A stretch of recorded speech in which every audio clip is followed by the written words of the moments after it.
السلام عليكم. لا تنسوا الاعجاب بالفيديو والاشتراك في القناة تشجيعا لنا لنستمر بنشر المزيد إن شاء الله.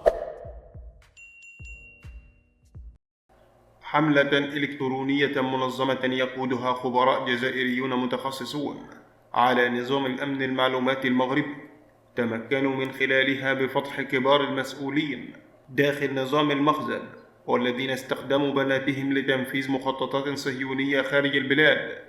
ويتعلق الأمر بكل من خديجة المنصوري ومريم بوريطة، اللتين استحوذتا على أموال طائلة مجهولة المصدر واستغلالها في إقامة وإنشاء شركات عقارية واستثمارية وأخرى تتعلق بهدف التجسس وإنشاء علاقات مشبوهة.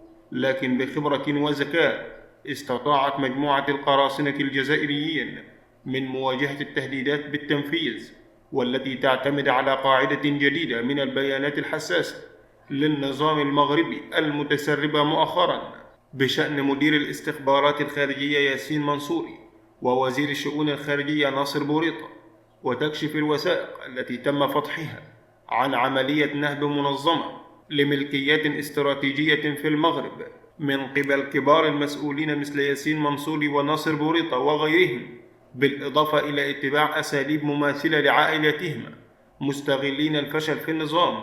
فقد أنشأ المنصوري شركتين باسم ابنته خديجة يعتمدتان على أكثر من 300 مليون دولار في معاملات تجارية مشبوهة، مما يسمح بملكية مساحات شاسعة من الأراضي والعقارات بالمغرب وبعض الدول الأخرى. وتهدد المجموعة الجزائرية نظام المخزن مجددا بامتلاكها لكامل البيانات من القاعدة المسجلة داخل النظام المعلوماتي المغربي، بما في ذلك خلايا جميع المسؤولين المغاربة المتآمرين مع الكيان الصهيوني حتى ضد شعبهم، وفي مقدمتهم مديرة خدمات الاستخبارات الخارجية المغربية. وفي الأخير شكرا لكم، والسلام عليكم ورحمة الله وبركاته.